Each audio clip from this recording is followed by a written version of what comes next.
بسم اللہ الرحمن الرحیم۔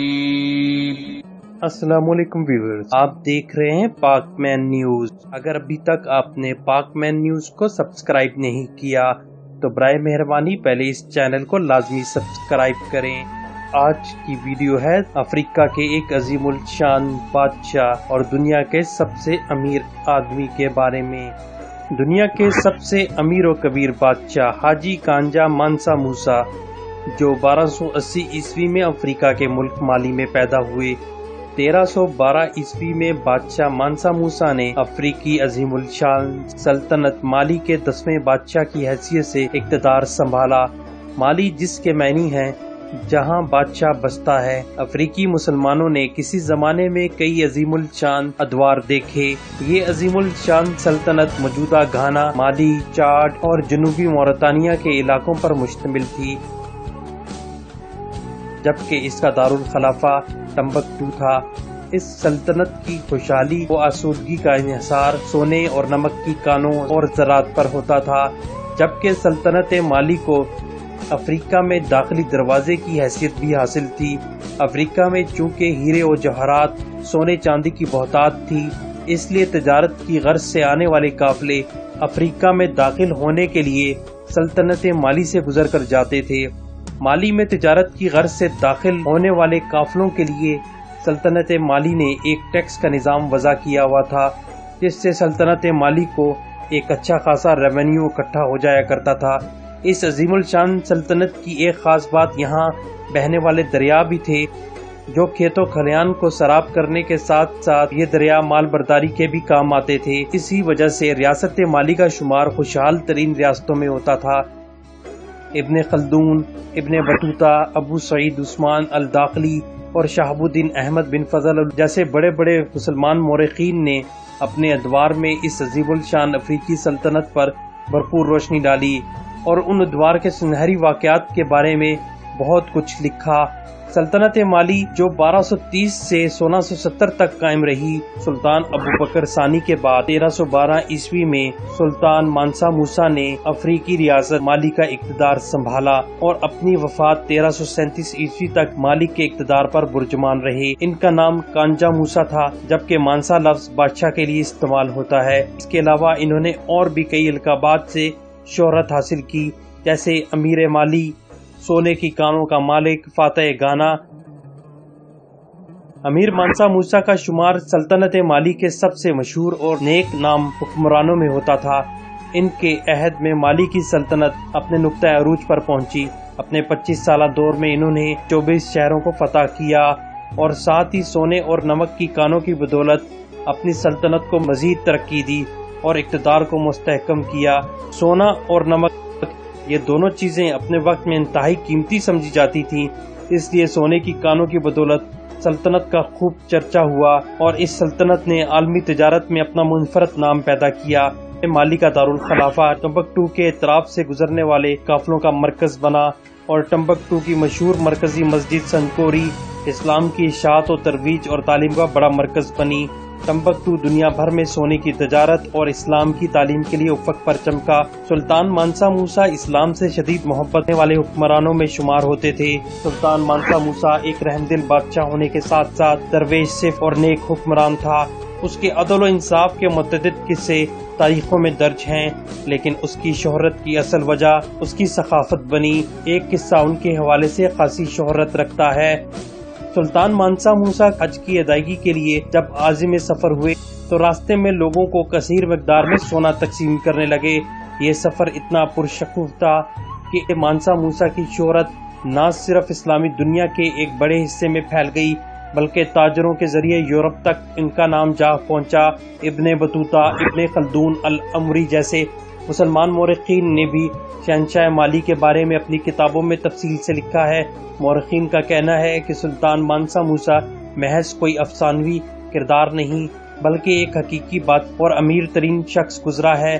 اس کی دولت اور ثروت کا اندازہ اس بات سے لگایا جا سکتا ہے کہ حج کے اس سفر میں موسا کے ہمراہ 60,000 فوجی اور 12,000 غلام تھے، جنہوں نے 4-4 پاؤنڈ سونا اٹھا رکھا تھا۔ اس کے علاوہ 80 اونٹوں پر بھی سونا لدا ہوا تھا۔ جو بھی غریب سلطان مانسا موسا کو راستے میں ملتا سلطان اسے سونا تھما دیتا۔ اس سفر کے دوران وہ جہاں سے بھی گزرے غریب و مساکین کی مدد کرتے رہے اور ہر جمعے کو ایک نئی مسجد بنواتے رہے۔ مالی سے چل کر مدینہ تک پہنچتے پہنچتے سلطان موسیٰ نے اس قدر سونا خیرات کیا کہ پوری دنیا میں سونے کی قیمتیں گر گئیں۔ وہ جہاں جاتے سونے اور ہیروں کے انبار لگا دیتے، جس کے باعث ان کی راہ میں آنے والے شہروں میں سونے کی اتنی ریل پیل ہو گئی کہ کئی سال تک سونے کی قیمتیں نچلی ترین سطح پر آ گئی تھیں۔ اندازہ ہے کہ سلطان مانسا موسیٰ نے 125 ٹن سے زائد سونا اس سفر میں خرچ کیا، اور اسی خیرات میں کیے گئے بے حساب سونے کا ہی نتیجہ تھا کہ پوری دنیا میں اگلے 20 سال تک اشیاء کی قیمتیں غیر مستحکم رہیں۔ آپ کا ہم عصر تاریخ دان شہاب الدین احمد بن فضل اللہ العمری لکھتے ہیں کہ حج کے دوران آپ نے اس قدر بے حساب خیرات کی کہ واپسی کے سفری اخراجات کے لیے آپ کو قرض لے کر واپس جانا پڑا۔ سلطان مانسا موسیٰ مکہ معظمہ سے ایک اندلسی معمار ابو الاسحاق ابراہیم السالی کو اپنے ساتھ لائے، جس نے بادشاہ کے حکم سے چاٹ اور ٹمبکٹو میں پختہ اینٹوں کی 2 مساجد تیار کی اور ٹمبکٹو میں ایک محل بھی تعمیر کیا۔ مالی کے علاقے میں اس وقت پختہ اینٹوں کا رواج نہیں تھا۔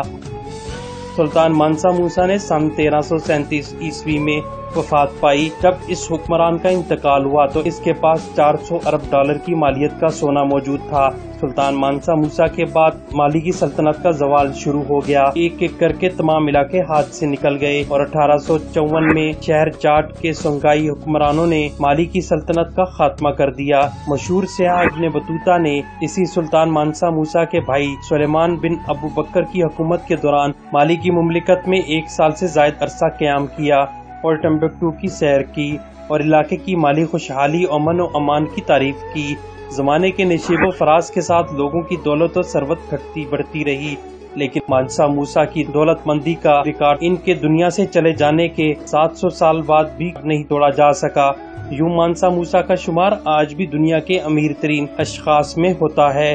ان کی دولت کا حساب اس چیز سے بھی لگایا جا سکتا ہے کہ دنیا میں دولت مند اور بااثر افراد کے بارے میں معلومات جمع کرنے والی website celebrity net worth نے اپنی حالیہ رپورٹ میں ماضی و حال کے دولت مندوں کی ایک فہرست مرتب کی، اور فہرست کے مطابق 14ویں صدی عیسوی کے دوران مالی کے بادشاہ مانسا موسیٰ 400 ارب ڈالر سے زائد کے مالک تھے۔ آج تک ان کی اس دولت کا ریکارڈ کوئی نہیں توڑ سکا۔ یورپین بینکنگ سے وابستہ روتھ چائلڈ 350 ارب ڈالرز کے ساتھ دوسرے نمبر پر ہیں۔ روتھ چائلڈ 18ویں صدی عیسوی میں یورپ کے امیر ترین شخص مانے جاتے تھے۔ 1839 سے 1937 تک امریکہ میں پیدا ہونے والے جان روک اپنے مجموعی اثاثوں 340 ارب ڈالر کے ساتھ تیسرے امیر ترین شخص ہیں، جبکہ چوتھے نمبر پر اسکاٹ لینڈ نژاد امریکی آنڈرو کارنگی 310 ارب ڈالرز کے ساتھ چوتھے نمبر پر ہیں۔ اگر افریقہ کی بات کی جائے تو آج ان کے ملک کی حالت نہایت ناگفتہ بھی ہے، جہاں ہزاروں بچے ہر سال بھوک اور ننگ کے باعث ہلاک ہو جاتے ہیں، جہاں پچھلی کئی ماہ جہاں کی معدنیات، سونے کی کانیں، ہیرے و جواہرات اب وہاں کے مقامی لوگوں کی دسترس سے باہر ہیں۔ یہ سب کچھ کب ہوا، کیسے ہوا؟ مختصراً یہ کہ 19ویں اور 18ویں صدی میں یورپی نو آبادیاتی دور کا آغاز ہوا، جس میں فرانس اور برطانیہ نے نہ صرف مقامی لوگوں کے وسائل پر قبضہ کیا بلکہ پورے خطے پر اپنا تسلط قائم کر لیا۔ برائے اعظم افریقہ کو گدھوں کی طرح نوچ نوچ کر کھاتے رہے اور جاتے ہوئے اس برائے اعظم کو دنیا کے قریب ترین علاقے میں بدل گئے۔ اس ہڈیوں کے ڈھانچے میں صرف بھوک، ننگ، لڑائی جھگڑے، فساد اپنے پیچھے چھوڑ گئے۔ آج یہ بات نہایت افسوس کے ساتھ کہی جا رہی ہے۔ پچھلے 20 سال کے دوران افریقی ملکوں میں جاری رہنے والی مسلح لڑائیوں کے نتیجے میں بھوک و امراض کے باعث کم سے کم 50 لاکھ سے زائد بچے لقمہ اجل بنے۔ مرنے والے بچوں کی عمریں 5 سال کے درمیان تھی۔ رپورٹ میں بچوں کی ہلاکتوں کے بارے میں کہا گیا کہ لڑائیوں کے نتیجے میں امراض، غربت، بھوک و افلاس میں غیر معمولی اضافہ ہوا، جس کے نتیجے میں بڑی تعداد میں ہلاکتیں ہوتی رہیں۔ حاملہ خواتین کی دیکھ بھال نہ ہونے کے باعث بیماریوں اور لاغر یا کمزور بچے پیدا ہوتے، جو پیدا ہونے کے بعد مناسب خوراک نہ ملنے کے باعث لقمہ اجل بن جاتے۔ ویڈیو دیکھنے کا شکریہ۔ مجھے امید ہے کہ آپ کو یہ ویڈیو پسند آئی ہوگی۔ ویڈیو پسند آنے کی صورت میں اپنے کامنٹس لازمی کیجیے۔ اس چینل کو لازمی سبسکرائب کیجیے گا۔ شکریہ۔ اللہ حافظ۔